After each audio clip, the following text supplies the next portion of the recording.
নিষিদ্ধ জঙ্গল। অনেককাল আগে সেলকার্ক রাজ্য স্কটল্যান্ডে থাকত এক আর্ল, যার ছিল এক মেয়ে নাম জেনেট, যাকে সে এই জগতের সবকিছুর থেকে বেশি ভালোবাসত। জেনেটের হৃদয় ছিল যেমন সুন্দর তেমন নরম ও কোমল, কিন্তু সে ছিল খুব সাহসী, নির্ভীক আর অ্যাডভেঞ্চার করতে ভালোবাসত। রাজ্যের বাইরেই ছিল কাটার হাওয়ের জঙ্গল। জেনেটের খুব ইচ্ছে সেখানে যাবার, কিন্তু বাবা, আমি প্রাসাদে বসে খেলাধুলো করে সাজ পোশাক নিয়ে গল্প করে সারাটা দিন কাটিয়ে দিতে পারবো না। তুমি জানো আমার এসব করতে ভালো লাগে না। কিন্তু তুমি তো তীরন্দাজি করো, কারাটে করো আর নৌকোও চালাও, তাহলে জঙ্গলে যাবার এত শখ কেন তোমার? কিন্তু জঙ্গলে কেন যেতে পারবো না? এটা তো আমাদের রাজ্যের ভেতরেই, ঠিক বলেছি না আমি? আমি তোমাকে কতবার বলেছি জানেট, ওই জঙ্গল অভিশপ্ত। ওই জঙ্গলে পরীরা অভিযাত্রীদের ওপর বাজে জাদু করে।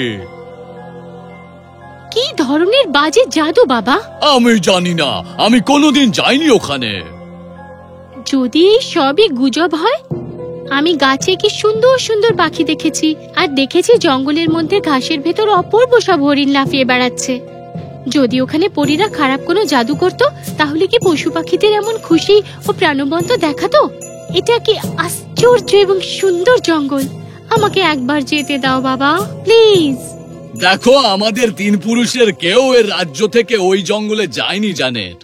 কারণ আমাদের পরিবারের কেউই তো জানে না যে কেন ওখানে যেতে হবে না। শোনো না বাবা, আমাকে যেতে দাও। জানো তো, এটা শুধুই একটা ভয়।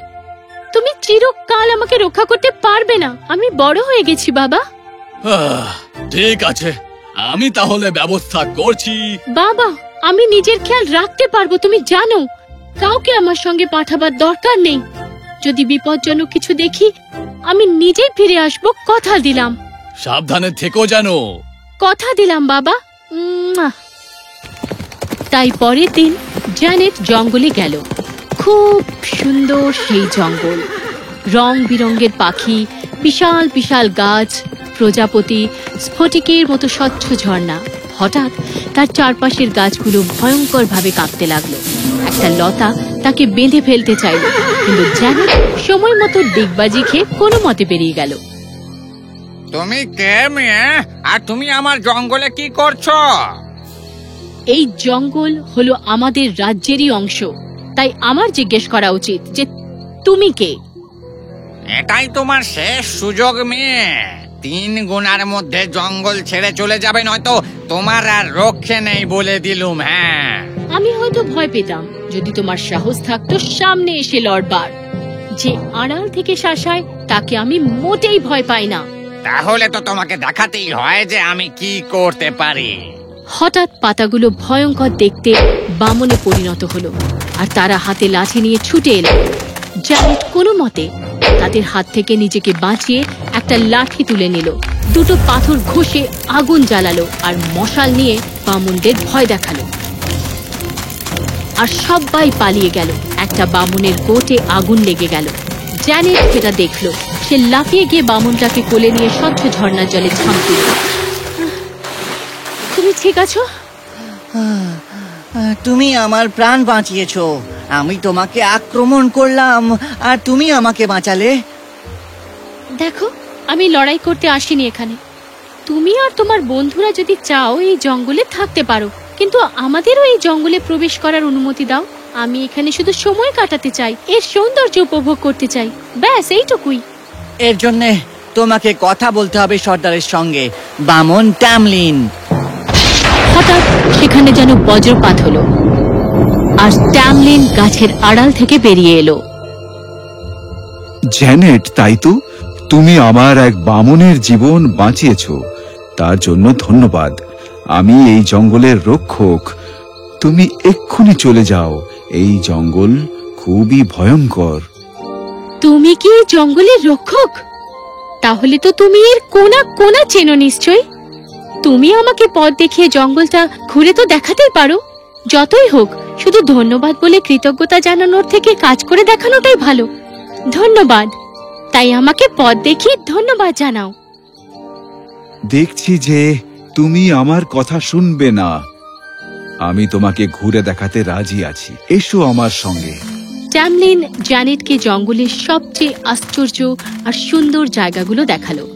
একটা পাহাড় এমন ভাবে ব্লুবেলসে ঢাকা যে মনে হচ্ছে বেগুনি কার্পেট বেছানো, সোনালী প্রজাপতির উপত্যকা, প্রকৃতির পক্ষীশালা যেখানে পাখিরা এমন মিষ্টি সুরে গান গায় তেমন মধুর সুরে জ্যানেট আর কোনো পাখিকে গাইতে শোনেনি।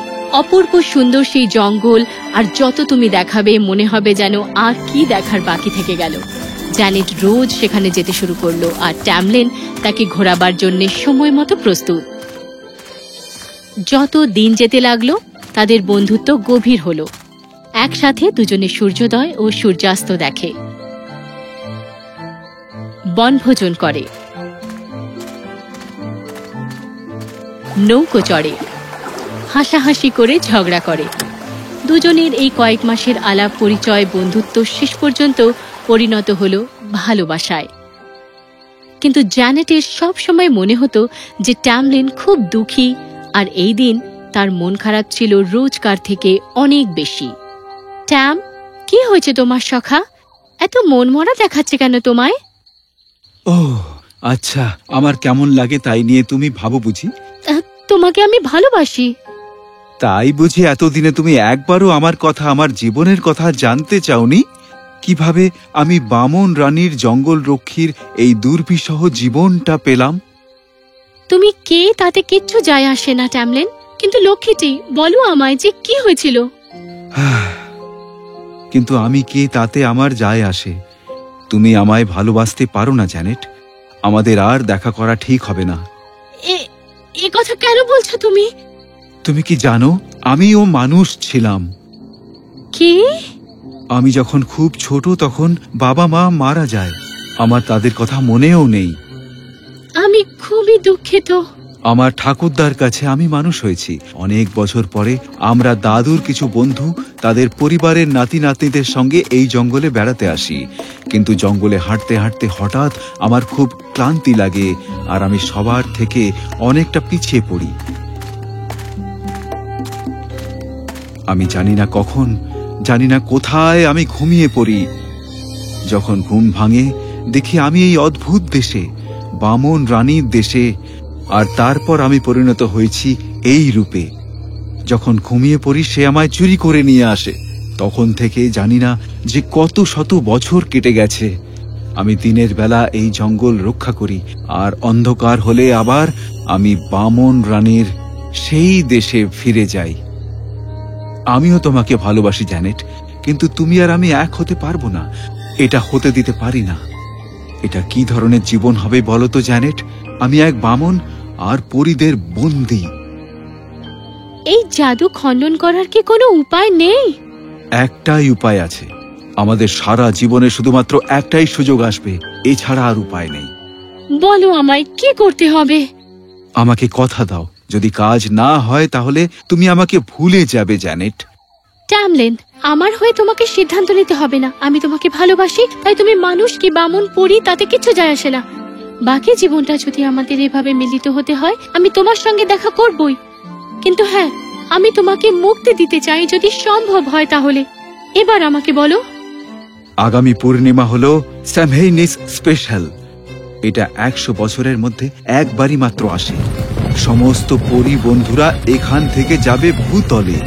তোমাকে মাঝরাতে আসতে হবে জঙ্গলের পাশের রাস্তায়। পরী বাহিনীর জন্য অপেক্ষা করতে হবে। তারা 3টে দলে ভাগ করে আসবে। 2টো দলকে তুমি চলে যেতে দেবে। আমি থাকবো 3য় দলে। সাদা ঘোড়ার পিঠে আমার কপালে সোনার বলয় থাকবে। তুমি ছুটে আমার কাছে এসে আমার ঘোড়াটা টেনে আমাকে ধরে থাকবে। যাই ঘটুক না কেন আমাকে কিছুতেই ছাড়বে না। তাহলেই ওই জাদু খণ্ডন করা যাবে। আমি তাই করব। তাই পরের রাতে জ্যানেট জঙ্গলের পাশের রাস্তায় গিয়ে অপেক্ষা করে রইল। ঠিক মাঝরাতের পরে সে ঘোড়ার খুঁড়ের শব্দ শুনতে পেল। দূর থেকে দেখল পরীদের প্রথম দলটা এগিয়ে আসছে। জ্যানেট তাদের চলে যেতে দিল। পরের যাত্রী দলটা এলো। জ্যানেট তাদেরও চলে যেতে দিল, কিন্তু বুঝতে পারল যে ঘোড়াগুলো খুব জোরে ছুটছে। তাই কোনোভাবেই সে ট্যামলিনের ঘোড়ার সঙ্গে পেরে উঠবে না। তাই সে গাছে উঠে এক একটা শক্তপোক্ত লতা চেপে ধরল। যখন তৃতীয় দলটা এগিয়ে এলো, সে ট্যামলিনকে দেখতে পেল। সে এমনভাবে ঝুলতে লাগলো যাতে ট্যামলিনকে তুলে নিতে পারে যখন তার ঘোড়া রাস্তা পেরিয়ে যাবে। বামন পরীদের রানী তাকে দেখতে পেল। ট্যামলিন, তোমার এত সাহস কি করে হলো শুনি? এক মানবী হয়ে বামুনের সঙ্গে প্রেম করছো তুমি? চলে যাও এখান থেকে। ভালোবাসা ভেদাভেদ করে না। খুব ভালো কথা, দেখি কত শক্তি আছে তোমার এই ভালোবাসায়। বামন রানী জাদু করে ট্যামলিনকে একটা ছোট্ট টিকটিকিতে পরিণত করলো, আর সেটা প্রায় পিছলে জ্যানেটের হাত থেকে পড়ে যায় আর কি। কিন্তু সে কোনো মতে তাকে ধরে রইল। তারপর রানী ট্যামলিনকে পরিণত করলো এক বিষাক্ত সাপে, যে জ্যানেটের শরীর বেয়ে উঠতে লাগলো। কিন্তু তবু সে তাকে ধরে রাখলো। রানী ট্যামলিনকে পরিণত করলো জ্বলন্ত অঙ্গারে। জ্যানেট যন্ত্রণায় চিৎকার করে উঠল। যদি এটাই ওর মুক্তির একমাত্র পথ হয়ে থাকে, তাহলে ওকে মুক্ত করতে যে পরীক্ষায় দিতে হোক আমি দেব। জ্যানেট যন্ত্রণায় কেঁদে ফেলল, আর যেই তার চোখের জল অঙ্গারকে ছুঁলো, তেমনি আগুন নিভে গেল। এসব কি হচ্ছে? আগুন কি করে নিভে গেল? প্রকৃত প্রেমের অশ্রুকণা, তাদের সামনে অশুভ শক্তিও হার মানে। তোমাকে হারিয়ে দিয়েছে রানী। আমার জ্যানেট আর তার ভালোবাসা জিতে গেছে। একটা মেয়ে কি করে বামন পরীকে ভালোবাসতে পারে? বামন পরী রানী, আমার রাজ্যের এই জঙ্গলে আপনাকে স্বাগত জানাই, কিন্তু শত্রু না বন্ধুর মতো কি আমরা থাকতে পারি না এখানে? মানুষ আর বামন পরীরা একসাথে? মানুষের সঙ্গে বন্ধুত্ব করার কথাটা বামন পরী রানীর হজম করতে বেশ কষ্টই হচ্ছিল। সে ঘোড়ায় চেপে চুপচাপ চলে গেল, আর কোনো দিন ফিরে এলো না। জ্যানেট আর ট্যামলিনের বিয়ে হয়ে গেল এবং তারা সুখে শান্তিতে বসবাস করতে লাগলো। বামন পরী রানী চলে যাওয়ায় রাজ্যের প্রজারা এখন নির্ভয়ে ওই জঙ্গলে বেড়াতে যায়, বনভোজন করে তাদের পরিবার নিয়ে। কিন্তু নিয়মিত সেখানে যায় জ্যানেট আর ট্যামলিন।